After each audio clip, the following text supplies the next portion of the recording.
Too much analysis creates paralysis. Diaphragm. Use your diaphragm and don't drink milk before recording. Why your coping strategies only work for 1 or 2 weeks and then it's like nothing changed and things go back to the way that they were before. So the first thing is that problems actually are coping strategies. They're just coping strategies that stopped working. So when the problem, or let's say when the behavior that has become a problem originally started, it happened on an unconscious level as a solution to a problematic situation that you were facing. So, for example, let's say you're 3 years old and you were attacked viciously by a dog. And so your unconscious built in a fear response or a phobia response to dogs as a way to protect you and keep you away from that danger going forward in your life. But maybe now, maybe you're 20 years old and you're dating, and the person that you want to be in a relationship with has a dog and they are not willing to get rid of that dog. And so you're faced with this situation now where you realize, gosh, I have to get over this phobia or this fear if I want to move forward with this person in my life. And so what originally was a coping strategy that was working for you now is a problem because it's holding you back from moving forward in your life in a way that would be fulfilling for you. The second thing to know about coping strategies is not knowing why you do it. Knowing why you do it won't change anything. So, if you can get into that space of not needing to know why you do things the way that you do, it will be easier to move forward. So, this is that part about that self analysis can create paralysis that can make you frozen and stuck and unable to move forward in your life. When we attach a reason, when we say, oh, I do this behavior because of what happened when I was 3 years old. Let's use that dog example again.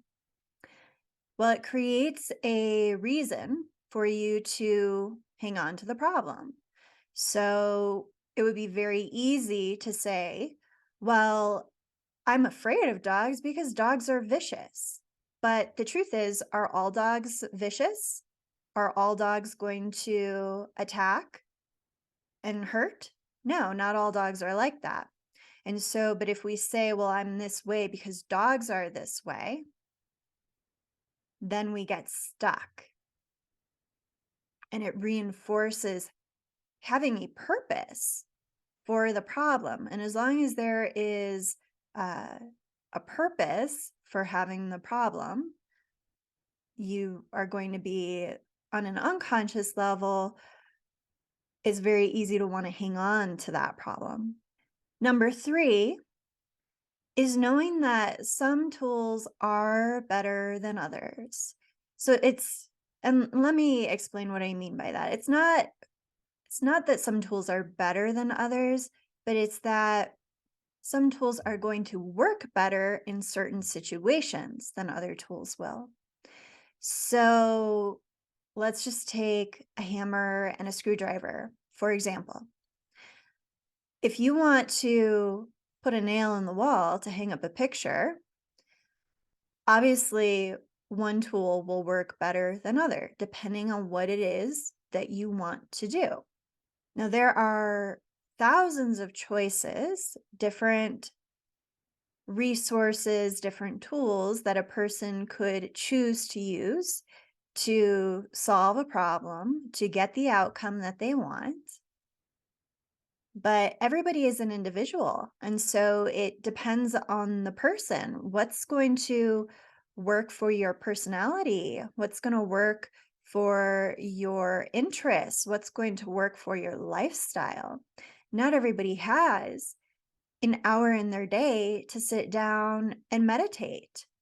Now, we could say, oh, well, you should just make time to sit down and meditate for an hour every day. What's really important here? But I don't know. I don't know you. I don't know your life. Maybe what's really important is the fact that you've got three children and a husband, and maybe your parents are sick, and everybody in your family is depending on you to get things done, to get everyone through the day, make sure everybody has what they need.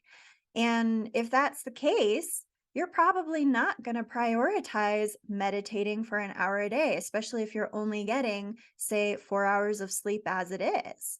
So, this is where it really does come down to the individual and what's actually going to work for them. If the tool isn't working for you, it's just not the right one. Or maybe there's something about that tool that you still need to learn in order for it to work for you. So finding coping strategies that work, it happens much more quickly when it occurs on an unconscious level. And so you may not consciously be aware of coping strategies that you pick up when you're working with a practitioner or a specialist. But in retrospect, you'll be able to notice that something is different, something has changed. Typically, it's probably only going to take about 1 or 2 sessions before you get a coping strategy that works for you. You'll know that you've found a coping strategy that works for you when the problem stops being a problem. Wait a day. I don't know why it's doing this. I'm going to get through it. Oh gosh. Itchy, itchy, itchy, please. Oh, I know I have huge eyes. Okay.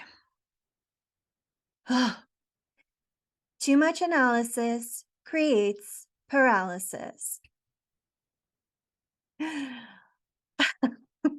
So stupid.